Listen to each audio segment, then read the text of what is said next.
Hello दोस्तों, आज हम जिस मूवी के बारे में बात करने वाले हैं उसका नाम है अर्बन मिथ्स। ये एक कोरियन थ्रिलर मूवी है जो 2022 में रिलीज़ हुई थी। इसमें 10 कहानियाँ हैं जिसे मैं 2 वीडियोस में कवर करूँगी। तो चलिए हम अपनी कहानी शुरू करते हैं। पहली कहानी का नाम है टनल। हम देखते हैं कि ली नाम का एक लड़का कहीं जा रहा था। तभी एक पुलिस वाला उसे रोकता है। ये देखकर ली ड्रग्स को छुपा देता है क्योंकि वो असल में एक स्मगलर था। पुलिस उससे लाइसेंस मांगती है क्योंकि पुलिस को उस पर शक हो गया था, लेकिन आखिर में पुलिस वाला उसे जाने देता है। ली वहाँ से निकलकर एक टनल में एंटर करता है। तभी कहीं से एक हिरण आकर उसकी गाड़ी से टकरा जाता है। ली गाड़ी को रोककर देखता है तो उसे गाड़ी के शीशे पर एक हाथ का निशान दिखता है। वो उस निशान को वाइपर से साफ करने की कोशिश करता है। तभी उसे पता चलता है कि वो निशान गाड़ी के अंदर की तरफ था। तभी हम देखते हैं कि हाथों के निशान सभी शीशों पर आ गए थे। ये देखकर ली वहाँ से बाहर निकलता है और एक जगह पर अपनी गाड़ी रोकता है और अपनी गाड़ी की डिग्गी खोलता है। हम देखते हैं कि उसमें एक सूटकेस है जो कि खून से सना हुआ है। उस बैग में से बालों का एक गुच्छा बाहर लटका हुआ था जिसे वो काट देता है। हमें पता चलता है कि ली ने किसी लड़की का मर्डर किया है और अब वो उसे ठिकाने लगाने जा रहा है। ली आगे बढ़ता है और वो फिर से एक और टनल में पहुंच जाता है, लेकिन वो डरा हुआ था क्योंकि हर जगह उसे वही लड़की दिखाई दे रही थी। वो सारी चीज़ों को अनदेखा करने की कोशिश करता है, लेकिन तभी गाड़ी का शीशा हाथों के निशान से भर जाता है।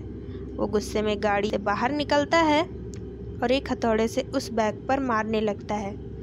तब हमें पता चलता है कि बैग तो खाली है। ली को पास में एक इलेक्ट्रिक बॉक्स में से कुछ आवाज़ें आ रही थीं। वो उसे देखता है तो उसमें उसी लड़की की डेड बॉडी होती है।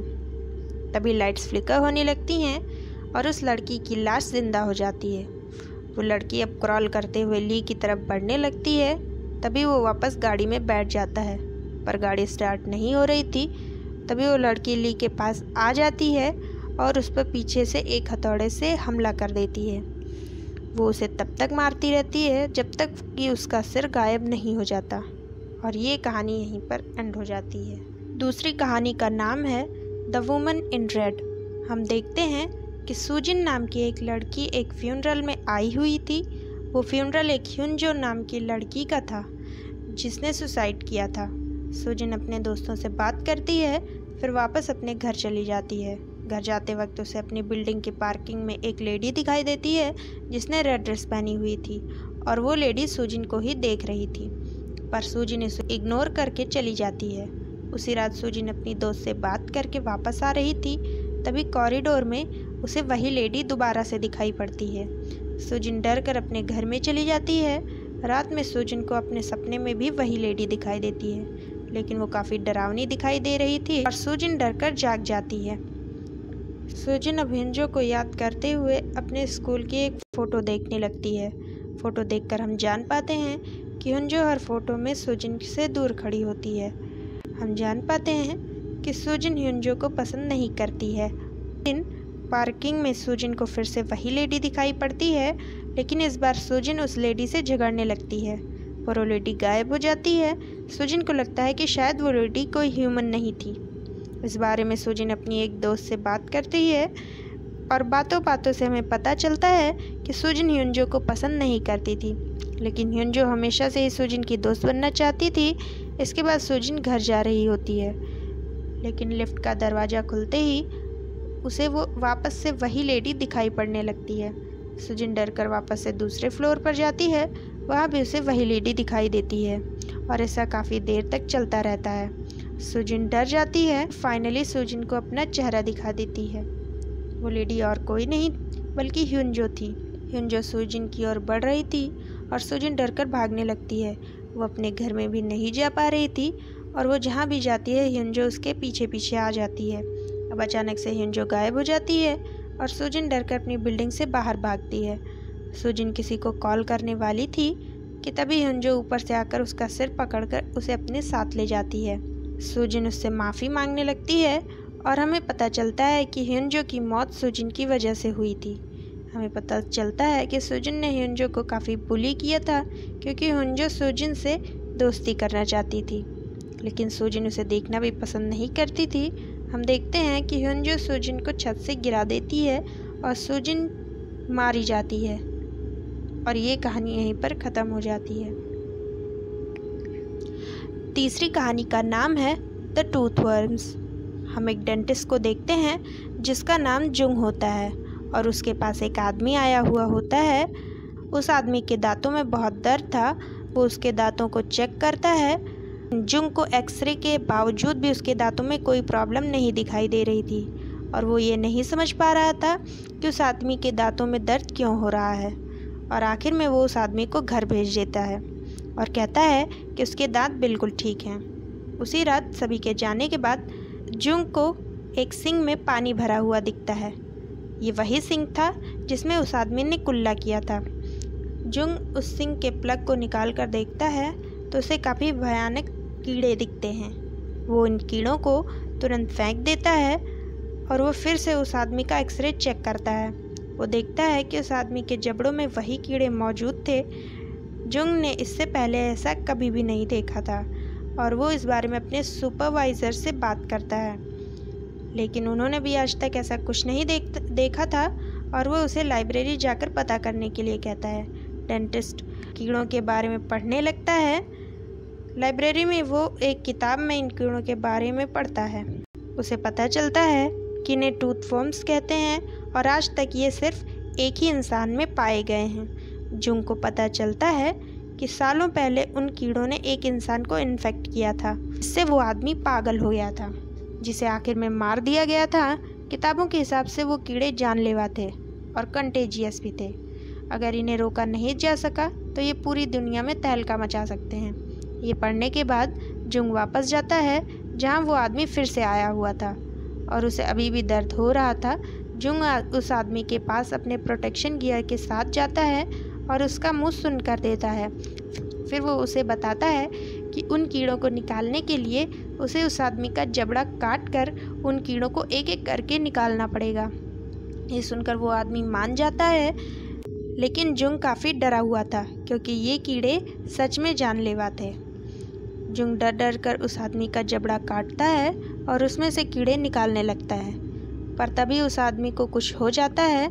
हम देखते हैं कि वो कीड़े उसकी आंख से होते हुए उसके दिमाग में चले जाते हैं और जुंग समझ जाता है कि अब बहुत देर हो चुकी है। हम देखते हैं कि वो आदमी अब एक ज़ॉम्बी में बदल जाता है और वो जुंग के साथ साथ उसकी असिस्टेंट को भी काट लेता है।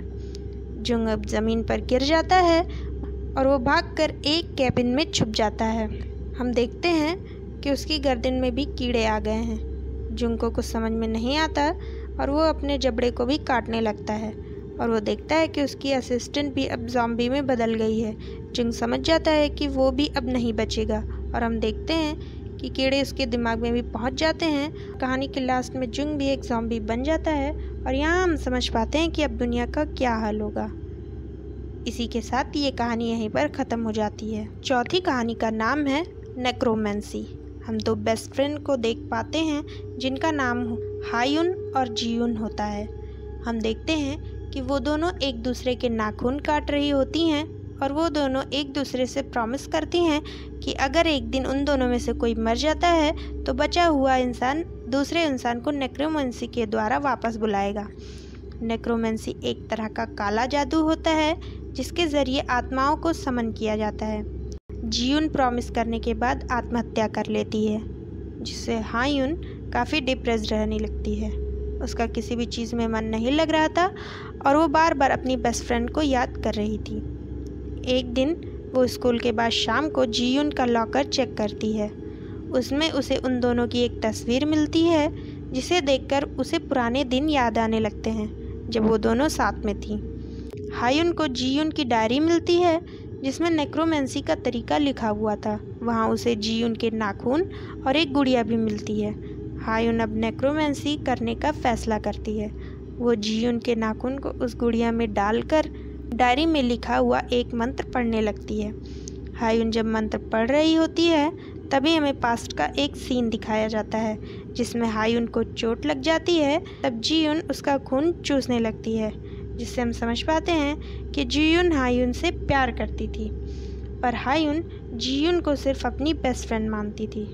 अब हम प्रेजेंट का सीन देख पाते हैं जहां हायुन अपने फ़ोन में 1 मिनट का टाइमर लगाकर रिचुअल के हिसाब से जाकर छुप जाती है। 1 मिनट पूरा होने के बाद हम देखते हैं कि पूरे स्कूल की लाइट्स फ्लिकर होने लगी हैं। तभी हायुन के सामने जीयुन की आत्मा आ जाती है, जो कि बिल्कुल ठीक ठाक दिख रही थी, और हायुन अब डरते हुए इसके पास जाने की कोशिश करती है, पर जीयुन वहाँ से गायब हो जाती है। हायुन वापस उसी लॉकर रूम में आती है और देखती है कि जिस पेज पर रिचुअल लिखा हुआ था वो पेज आधा फटा हुआ है। वो तुरंत ही उस फटे हुए हिस्से को ढूंढने लगती है और उसे वो मिल भी जाता है, जिस पर लिखा हुआ था कि नेक्रोमेंसी के बाद जो आत्मा वापस आएगी वो बहुत ही खतरनाक होगी। तभी जीयुन वहाँ आ जाती है और हम देखते हैं कि उसका फेस डेमोनिक हो जाता है। हायुन ये देखकर काफ़ी डर जाती है और इससे पहले कि वो कुछ कर पाती, जीयुन की डिमोनिक स्पिरिट हायुन को निगल लेती है। हायुन को खाने के बाद जीयुन शीशे के सामने खड़ी होती है जहाँ उसे हायुन की स्पिरिट दिखती है। हम समझ पाते हैं कि जीयुन ने हायुन को अपने साथ अटैच कर लिया है और अब वो दोनों हमेशा साथ रहेंगी, और ये कहानी यहीं पर ख़त्म हो जाती है। 5वीं कहानी का नाम है द वॉल। हम एक लड़के को देखते हैं जिसका नाम था जॉन। जॉन आज ही अपने नए घर में शिफ्ट हुआ था। शाम को उसे अपनी दीवार से खटखटाने की आवाज़ आती है। वो आवाज़ पूरी रात आती रहती है, जिससे कि वो सो भी नहीं पाता।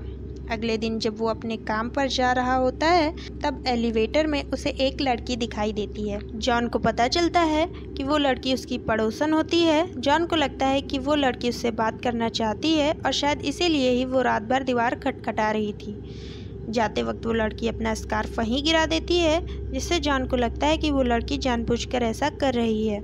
रात को जॉन उस लड़की से दीवार के ज़रिए बात करने की कोशिश करता है।